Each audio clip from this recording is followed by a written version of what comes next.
تیسرا عشرہ میم، اس میں گزارش کرتا چلا جاؤں کہ جس طرح سے پہلے اور دوسرا عشرہ پورا رمضان المبارک ہے، تیسرے عشرے میں ایک خاص رات اللہ تعالیٰ نے ہمیں دی ہے مسلمانوں کو، لیلۃ القدر۔ بے شک، اور ایسی رات جو 1000 مہینوں سے بھی افضل کہا گیا، اس کو ماشاء اللہ، 1000 مہینوں سے بھی افضل کہا گیا ہے۔ اور یہ ہم کوئی عام بندہ نہیں کہہ رہا، یہ قرآن پاک کہہ رہا قرآن ہے، پاک کا قرآن پاک واضح۔ کی آیت مبارکہ ہے، سورہ قدر۔ ہوں، آخری عشرے میں اکثر لوگ آتے ہیں ہمارے پاس کہ کوئی ایسا وظیفہ بتائیں، ہم اعتکاف پہ بیٹھنا ہے، اور کوئی ایسا وظیفہ بتائیں کہ ہم اس کو کر سکیں ہوں، اور اس کے ہمیں بے انتہا فیض و برکات بھی ملے۔ کون سا افضل عمل ہے؟ ہوں، تو سب سے پہلے تو ایک حدیث مبارکہ میرے ذہن میں آ رہی ہے، پیاری امی جان حضرت عائشہ رضی اللہ تعالیٰ عنہ کا فرمانے علی شان ہے کہ ہمارے پیارے نبی صلی اللہ علیہ وآلہ وسلم رمضان کے آخری 10 ایام میں اپنی کمر کس لیا کرتے تھے اور راتوں کو قیام کیا کرتے تھے۔ دیکھیں، اور لیلۃ القدر کے حوالے سے یہ بیان حدیث مبارکہ ہے کہ آقا کریم صلی اللہ علیہ وآلہ وسلم نے فرمایا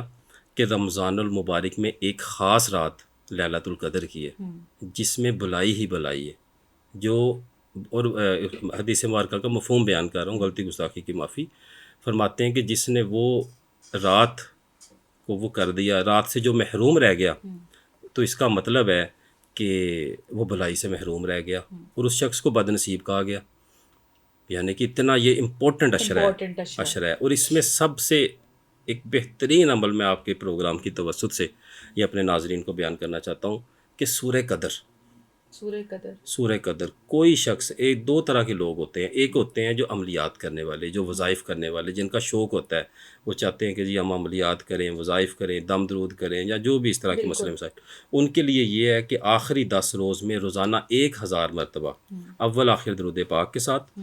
سورہ قدر کو 1000 مرتبہ روزانہ پڑھیں، ٹھیک ہے،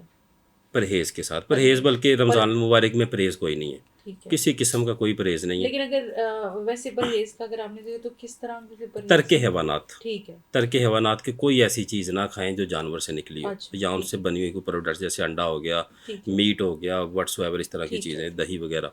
تو اس میں رمضان المبارک میں پرہیز کی بھی چھوٹ ہوتی ہے، کوئی مسئلہ نہیں، ٹھیک ہے، کیونکہ انسان روزے میں ہوتا ہے۔ بالکل، تو اگر 1000 مرتبہ روزانہ 10 روز تک کوئی سورہ قدر کو پڑھ لیتا ہے، اب اس کے فیض و برکات دیکھیں۔ ایک تو یہ ہے کہ 10 روز میں وہ ہمیشہ ہمیشہ کے لیے سورہ قدر کا عامل بن جاتا ہے، انشاءاللہ، یعنی کہ 10 روز، 10 روز میں 10 اگر عام دنوں میں اس کو کریں گے تو وہ آپ کو 41 دن کا چلہ کرنا پڑتا ہے۔ اچھا، یہ صرف آپ 10 روز میں اس کے ہمیشہ ہمیشہ کے لیے عامل بن جاتے ہیں،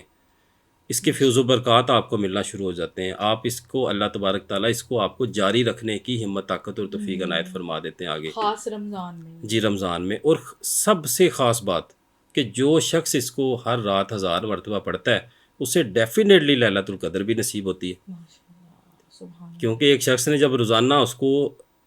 پڑھنا ہے 1000 مرتبہ، 3 سے 4 گھنٹے لگتے ہیں، تو ڈیفینیٹلی وہ لیلۃ القدر میں بھی پڑھے گا، بے شک، بے اس کو شک، وہ بھی ملے گی، وہ جو میرا بھی ڈبل فائدہ، ڈبل فائدہ، یعنی کہ ایک تیر سے دو شکار، کہ بالکل، ماشاء بالکل، اللہ اللہ تبارک تعالیٰ اگر دروازے کھول دیتے ہیں تو وہ بے تو تحاشا، دیکھیں، جس شخص کو لیلۃ القدر مل جائے اور وہ اللہ تعالیٰ سے توبہ کر لے، اللہ تبارک تعالیٰ اس کو جہنم سے آزادی دے دے،